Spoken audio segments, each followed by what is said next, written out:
नमस्कार मित्रों, मैं नीरज सक्सेना, फिजिक्स फैकल्टी।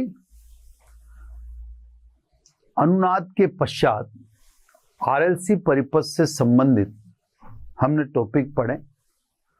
एक तो पढ़ा हमने अर्ध शक्ति बिंदु, हाफ पावर पॉइंट है ना सर, अर्ध शक्ति बिंदु, ठीक है सर। अर्धशक्ति बिंदुओं के संगत आवृत्ति को अर्धशक्ति आवृत्तियां कहते हैं। अर्धशक्ति आवृत्तियां या अर्धशक्ति बिंदु पढ़ने का मुख्य कारण यह है कि इन बिंदुओं पर परिपथ अनुनाद के लिए सक्रिय हो जाता है, एक्टिव हो जाता है। इससे इन बिंदुओं का महत्व है, ठीक है सर। इसके बाद अपन ने पढ़ा बैंडविड्थ यानी बैंड चौड़ाई, delta omega is equal to omega 2 minus omega 1 is equal to R upon L. अगर आप फ्रीक्वेंसी के फॉर्म में लिखें तो delta F is equal to F2 minus F1 is equal to R upon 2 pi L. Clear sir. Band चौड़ाई का अभी महत्व आपके सामने नहीं आया, अपन अगला टॉपिक पढ़ेंगे तब समझ में आ जाएगा। लेकिन इसमें एक बात विशेष रूप से ध्यान रखना कि जब बैंड चौड़ाई मान लो 100 हर्ट्ज है तो 100 हर्ट्ज का मतलब ये हुआ कि अनुनादी आवृत्ति से 50 कम और अनुनादी आवृत्ति से 50 अधिक। ये अंतर यानी F2 और F1, इनके बीच के अंतर को अपन बैंड चौड़ाई कहते हैं। अब जैसे मान लो किसी परिपथ की अनुनादी आवृत्ति 500 हर्ट्ज है, ठीक है, और बैंड चौड़ाई मान लीजिए 100 हर्ट्ज है, तो सब ऐसे समझना, मैं इसको हाथों से समझा के मिटा दे रहा हूं, है ना। ये तो अनुनादी आवृत्ति FR, ये तो आपको बताई गई 500 हर्ट्ज। अब बैंडविड्थ 100 है, 100 है का मतलब ये हुआ 50 कम और 50 अधिक। तो फ्रीक्वेंसी F1 कितनी हुई? 450 है ना। और ये जो फ्रीक्वेंसी F2 है ये कितनी हुई? 550। एक मिनट है ना, एक 450 हुई और एक 550 है ना। तो अंतर बना आपका, एक मिनट, 550 हर्ट्ज, ठीक है। तो जाके आप बैंड चौड़ाई को बोलते हैं F2 माइनस F1 यानी 550 माइनस 450 यानी कितना? 100 हर्ट्ज। तो बैंड चौड़ाई जब भी आपसे बोला जाए तो आप उसको इक्वल डिस्ट्रीब्यूट कीजिए, है ना। जैसे मान लो 500 हर्ट्ज अनुनादी आवृत्ति है और 100 हर्ट्ज बैंड चौड़ाई है, तो फिर जो अर्धशक्ति आवृत्तियां होंगी वो 450 हर्ट्ज और 550 हर्ट्ज होंगी। यानी 500 हर्ट्ज पर आने वाले प्रोग्राम के लिए सर्किट 450 हर्ट्ज पर एक्टिव हो जाता है, सक्रिय हो जाता है, यानी प्रोग्राम की आवाजें सुनाई देने लगती। मान लो जैसे ये जयपुर स्टेशन है, सपोज है ना, किस पे? 500 हर्ट्ज पर। तो इसकी आवाज आपको कहां से आना चालू हो जाएगी? 400 हर्ट्ज, 450 हर्ट्ज से, और कहां तक आती रहेगी? 550 हर्ट्ज तक। ये मैंने इससे समझाया कि इससे आप सर्किट के बारे में समझ सकते हो। जैसे बैंड चौड़ाई अगर ज्यादा है तो सर्किट कोई अच्छा नहीं माना जाएगा। अब देखो जयपुर स्टेशन आपको 500 हर्ट्ज पर सुनाई देता है, बैंड चौड़ाई यहाँ ज्यादा है, बैंड चौड़ाई कितनी है? 100 हर्ट्ज। तो इसकी आवाज तो बहुत पहले से आने लगी, 450 हर्ट्ज से आने लगी, और कहां तक आती रहेगी? 550 हर्ट्ज तक। वहां तक सर्किट एक्टिव रहेगा अनुनाद के लिए। अब ऐसा सोचें कि रेडियो स्टेशन या इंटरनेट जो हैं, वेबसाइट्स वगैरह, ये तो बहुत सारी हैं। अब मान लीजिए कि 450 से 550 के दायरे में, बड़ा दायरा है, बड़ा बैंड है, ये बैंड 100 का हो गया, इस रेंज में कोई अदर फ्रीक्वेंसी भी एंटर कर सकती है। रेंज बड़ी है ना। अभी मान लो जैसे सपोज बीबीसी है, या सपोज कोटा स्टेशन नहीं है। अब कोटा स्टेशन की फ्रीक्वेंसी मान लीजिए सब 475 हर्ट्ज हुई, सपोज है ना, जस्ट एक सोचने वाली बात कह रहा हूं, ये तो उदाहरण से समझा रहे हैं। तो सब एट ए टाइम जयपुर भी सुनाई देगा और कोटा स्टेशन भी, क्योंकि आपकी बैंड की रेंज में आ गया, ये आ गया 450 से 550 के बीच में आ गया। अगर मान लो 525 हर्ट्ज पर कोई और स्टेशन है, तो आप 3 स्टेशन साथ में सुनेंगे, किस बीच में? 450 से 550 के बीच में। एक तो जयपुर तो सुनेंगे ही सुनेंगे, क्योंकि 500 हर्ट्ज पर तो वो है, 475 हर्ट्ज पर कोई दूसरा सिग्नल है, और 525 हर्ट्ज पर कोई तीसरा सिग्नल है। तो एट ए टाइम 3 सिग्नल आएंगे, मतलब डिस्टरबेंस है ना। तो कहने का मतलब 500, 475 और 525 किस किस के बीच में आ गई? बैंड के बीच में आ गई। 450 से 550 के बीच में आ गई। बैंडविड्थ ज्यादा हुई तो उसमें अनेक सिग्नल एंट्री कर जाएंगे, एंटर हो जाएंगे। जब अनेक सिग्नल एंटर होंगे तो डेफिनेटली डिस्टरबेंस बढ़ेगा, क्रिएट होगा। क्लियर? तो कहने का मतलब बैंड चौड़ाई का बढ़ना इस बात को बताता है कि सर्किट फ्रीक्वेंसी या आवृत्ति परिवर्तन के संगत संवेदनशील नहीं है।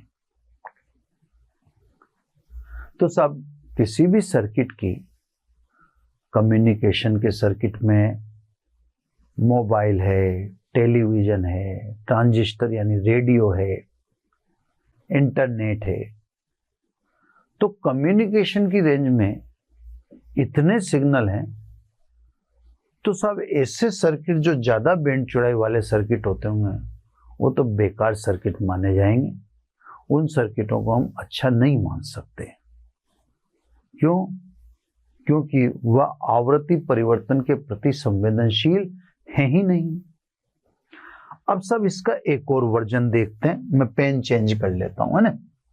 मान लीजिए बैंडविड्थ 10 हर्ट्ज होती, ठीक है, 10 हर्ट्ज होती। अब ये व्हाइट पेन से देखना आप,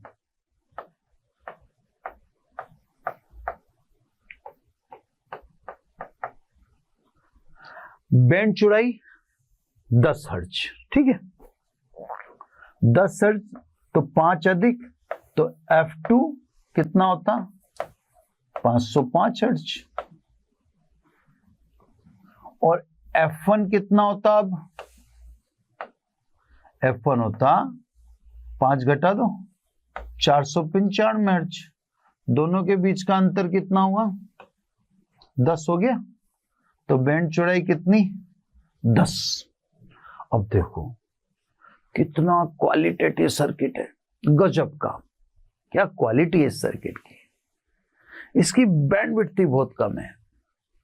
यह सर्किट आवृत्ति परिवर्तन के प्रति अत्यधिक संवेदनशील है। अब मार्केट में हम सर्किट लेने जाएं, सर्किट का मतलब मोबाइल ही समझ लो, टेलीविजन ही समझ लो। अब आप कौन सा टेलीविजन लेंगे? ज्यादा बैंड चौड़ाई वाला या कम बैंड चौड़ाई वाला? कौन सा लेंगे? डेफिनेटली आपको जमता कौन सा है? जिसकी बैंड चौड़ाई कम है। क्यों जमता है?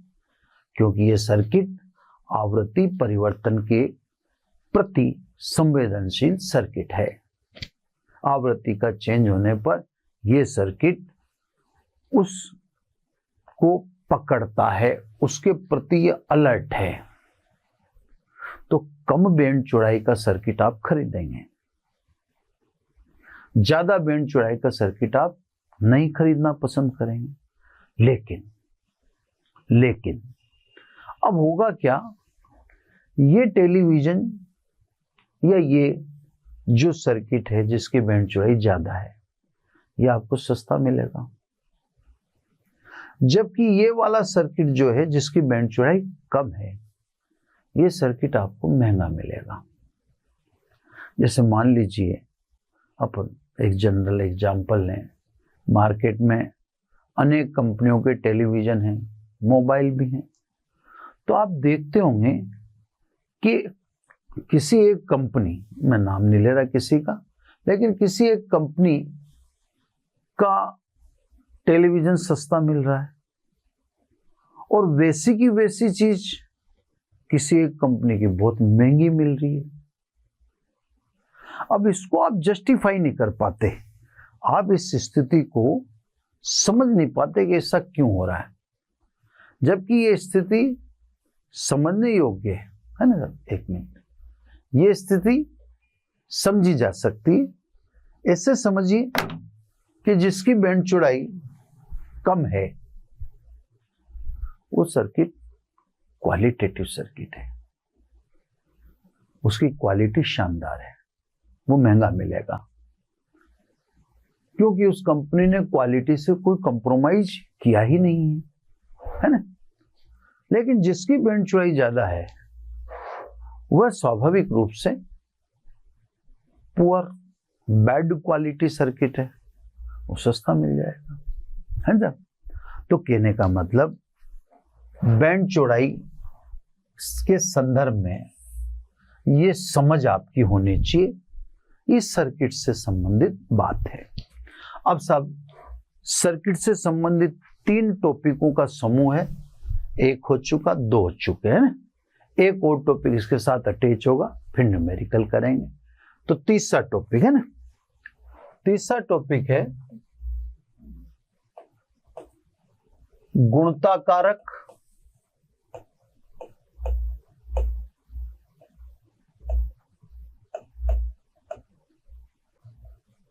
या इससे कह दो आप विशेषता गुणांक, है ना। इंपॉर्टेंट है ये भी इंपॉर्टेंट है, ये भी इंपॉर्टेंट है और ये भी है ना। एकेडमिक वाले बच्चों को क्लियर ध्यान दें, इसको रिप्रेजेंट करते हैं कैपिटल क्यू से, क्योंकि इसे अंग्रेजी में बोलते हैं क्वालिटी फैक्टर, है ना। तो क्वालिटी फैक्टर है। अब क्या बात है सब, उसको विस्तार में करेंगे अपन, है ना। अनाद के समय आरएलसी परिपथ, है ना। तो सब आरएलसी अनुनादी परिपथ, है ना। आरएलसी अनुनादी परिपथ में Z minimum is equal to R होता है, आप भी जानते हैं, है ना। तो अनुनाद के समय आरएलसी परिपथ की प्रतिबाधा प्रतिरोध के बराबर होती है, ठीक है सब। तो धारा स्वावेग केवल किस पर निर्भर करेगी, प्रतिरोध पर, ठीक है सब। अब ध्यान से समझना, यदि प्रतिरोध उच्च है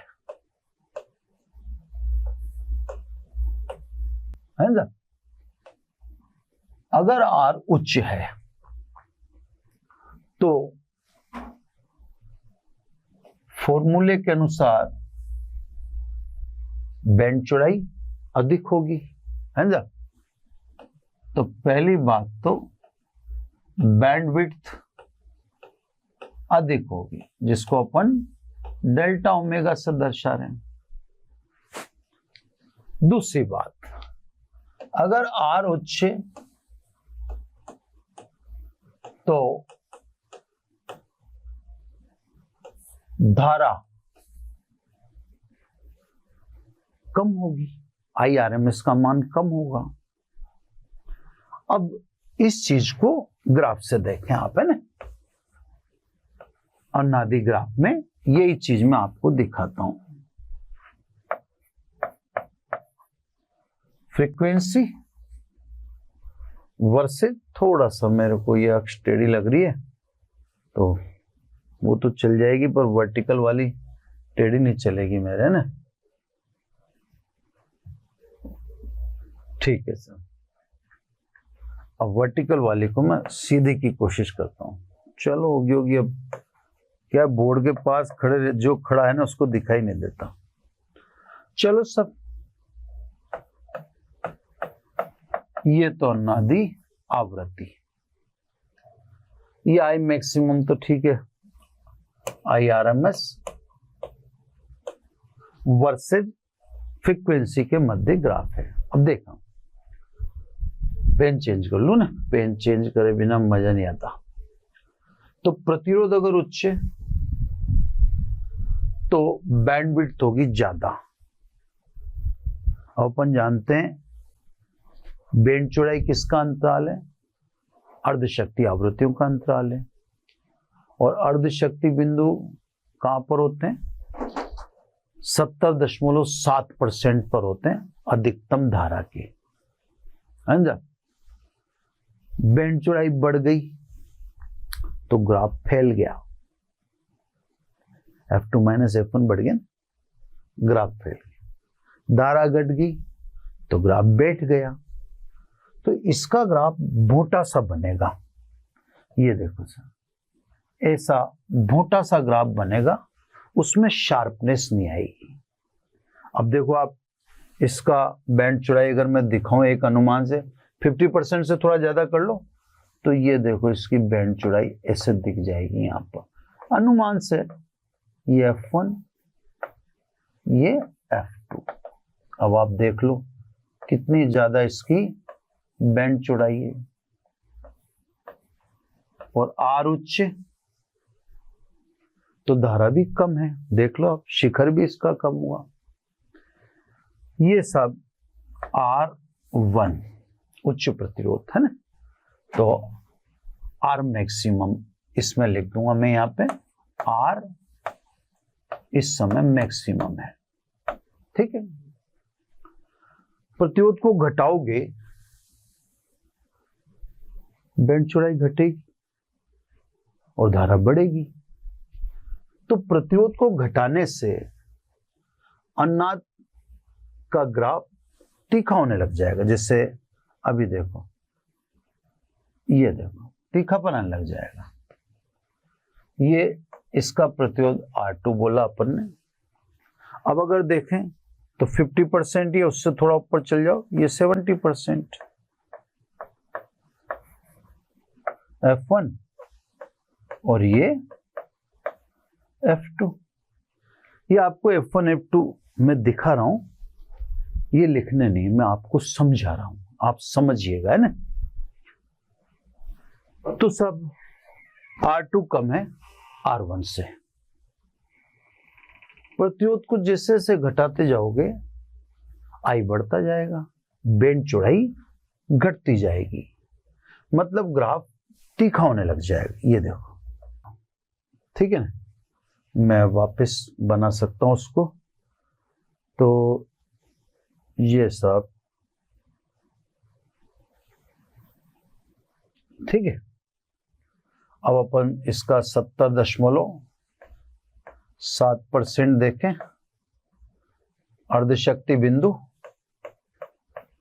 और उनके संगत आवृत्ति देखें, है ना। ये F1, ये F2, ये सब R3 है। यहां पर रेजिस्टेंस मिनिमम हो गया, मतलब R1 सबसे ज्यादा, फिर उससे कम R2 और सबसे कम R3। अब सब बात को समझे। अनुनाद के समय RLC परिपथ में धारा केवल प्रतिरोध पर निर्भर करती है। यदि प्रतिरोध R उच्च है तो बैंड चौड़ाई अधिक होगी और धारा कम होगी। ऐसा अनुनादी वक्र ब्लंट होगा, भोंटा होगा, जैसे ये दिख रहा आपको, है ना। ये अनुनादी वक्र भोंटा है, ठीक है। ऐसे अनुनादी वक्र आवृत्ति परिवर्तन के प्रति संवेदनशील नहीं माने जाते। तो जिस किसी सर्किट का अनुनादी वक्र ये है, व्हाइट वाला, वह सर्किट अच्छी क्वालिटी के नहीं है, ना। दूसरी चीज, अगर R अल्प है, अगर R अल्प है ना, R अल्प होगा तो बैंडविड्थ भी अल्प होगी और I बढ़ेगा, धारा बढ़ेगी। अब बैंडविड्थ कम होगी, धारा बढ़ेगी। तो ऐसे अनुनादी वक्र तीखे होंगे, शार्प होंगे। जैसे आप ये देख रहे हो R3 वाला, ये वाला शार्प है। ये वक्र जिसी किसी सर्किट का है, वो सर्किट आवृत्ति परिवर्तन के प्रति अत्यधिक संवेदनशील है। क्लियर साहब? तो सब आपने सीधा सीधा देख लिया कि R उच्च तो सर्किट का अनुनादी वक्र भोंटा है, क्योंकि बैंड चौड़ाई अधिक है और धारा कम है। बैंड चौड़ाई अधिक होगी, धारा कम होगी, ग्राफ बैठ गया। भोंटे अनुनादी वक्र, इसको ब्लंट कहते हैं साहब। जो अनुनादी वक्र भोंटे हैं, ब्लंट हैं, वह आवृत्ति परिवर्तन के प्रति संवेदनशील नहीं होते हैं। ऐसे परिपथ अच्छे नहीं माने जाते हैं। लेकिन प्रतिरोध R निम्न है, अल्प है, तो बैंड चौड़ाई कम होगी। देख लो बैंड चौड़ाई कम है ना। यहां भी मैंने दिखाया था आपको, ये 505 और 495 का एग्जाम्पल देखे, है ना। तो सब बैंड चौड़ाई कम होगी और धारा उच्च होगी। इन परिपथों के अनुनादी वक्र तीखे होंगे, शार्प होंगे। जो अनुनादी वक्र शार्प होते हैं वह दर्शाते हैं कि परिपथ आवृत्ति परिवर्तन के प्रति संवेदनशील है। ऐसे परिपथों को उच्च गुणता वाले परिपथ कहा जाता है। इन परिपथों की गुणता या क्वालिटी का मापन जिस भौतिक राशि से करते हैं उसे गुणता कारक यानी विशेषता गुणांक कहते हैं। ये तो इस ग्राफ से आपको बात समझाने की, ये जिस सर्किट का ग्राफ है वो सर्किट शानदार है और ये जिस सर्किट का ग्राफ है वो सर्किट शानदार नहीं है। यानी इसकी क्वालिटी मैक्सिमम है क्योंकि R मिनिमम है, और इसकी क्वालिटी मिनिमम है क्योंकि R मैक्सिमम है। तो जहां R मैक्सिमम वहां क्वालिटी मिनिमम, और जहां R मिनिमम वहां क्वालिटी मैक्सिमम। तो क्वालिटी आपके सामने ग्राफ से बता दी। अब आपके बच्चों क्या है, ग्राफ में इतना मत उलझो। आपको देखो, मैं डायरेक्ट मैथमेटिकली और परिभाषा, तो आप एग्जाम में इस चक्कर में मत पड़िएगा। ये तो मैंने समझा दिया आपको।